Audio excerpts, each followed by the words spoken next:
ने कभी भी किसी से मोहब्बत की है ना, तो हमारा चैनल जरूर सब्सक्राइब कीजिएगा और हाँ, इस बेल आइकन को प्रेस जरूर कीजिएगा हमारी वीडियोस को। Mix by AG recording studio.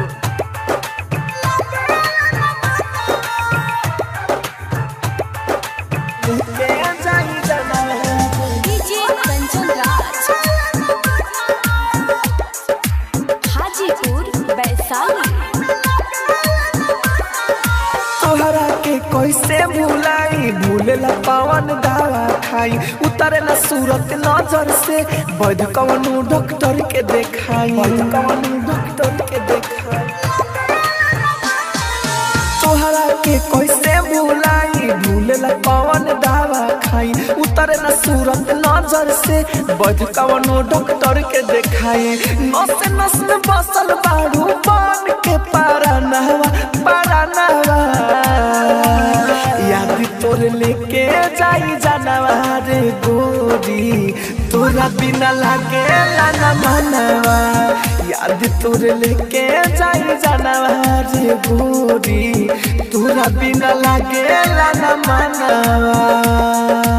Mix by AG recording studio.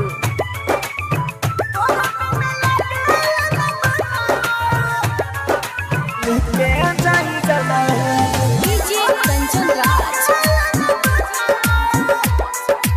Hajipur Vaishali. भूल के तो खूबे चाही तब ना भुलाई, मनवा करे भूले खातिर फांसी झूल जाई,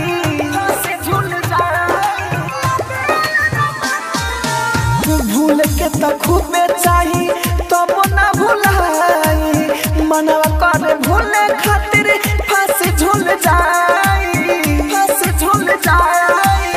काम करतई कोना सोई जहरावा।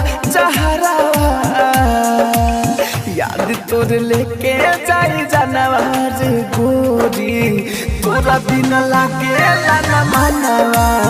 याद तोर लेके जाई जानवा रे गोरी, तोरा बिना लागे लाना मनवा। आप सुन रहे हैं एजी एंटरटेनमेंट की धमाकेदार प्रस्तुति।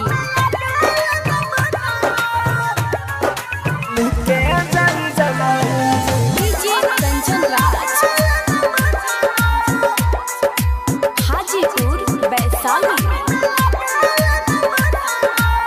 राहुल राजधानी के गइलो भुला के, करो उपकार हमें साला सुला के,